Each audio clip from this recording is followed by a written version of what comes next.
ఉప్పుకి ఐశ్వర్యానికి ఉన్న సంబంధం. మహాలక్ష్మి సముద్రం నుంచి పుట్టింది.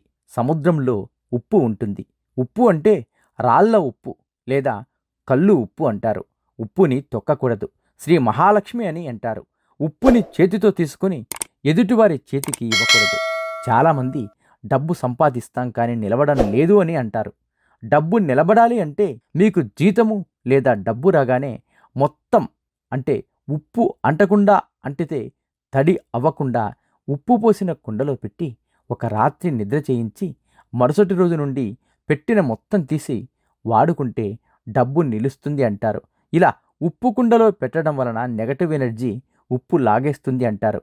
అలానే రాత్రిపూట ఉప్పు అనకూడదు. రాత్రిపూట లవణం అని అనాలి. ఉప్పును శనీశ్వరుడికి నూనెతో పాటుగా వేస్తారు. అది వేరే విషయం.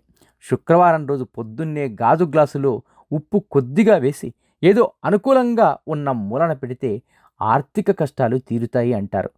కాలము రోజులలో మంగళవారం, శుక్రవారం నాడు ఇంటికి వచ్చిన ముత్తైదువులకు ముందుగా చాప మీద కూర్చోబెట్టి మంచినీళ్లు ఇచ్చి పసుపు కొమ్ములు, కుంకుమ, పండు తాంబూలం ఇచ్చేవారు. అలా చేయడం వల్ల సిరి సంపదలు అలాగే సౌభాగ్యం మెండుగా ఉంటాయి అంటారు. కొందరు ఎర్రటి గుడ్డలో రాళ్ల ఉప్పు పోసి ఇంటి గుమ్మం ముందు కడతారు. మరుసటి రోజు ఉదయం ఎర్రగుడ్డలో కట్టిన ఉప్పు ఎవరూ తొక్కని విధంగా చెట్టు మొదల్లో వేయాలి. అలా కట్టడం వలన సుఖ సంతోషాలతో ఇల్లు కలకలలాడుతోంది.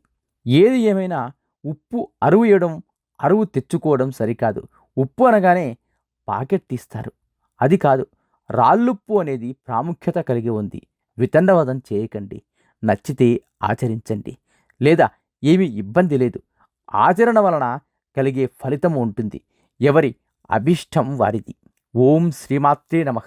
నీలో నీకు నమ్మకము కలిగినప్పుడే నీవు దేవుడిని నమ్మగలవు.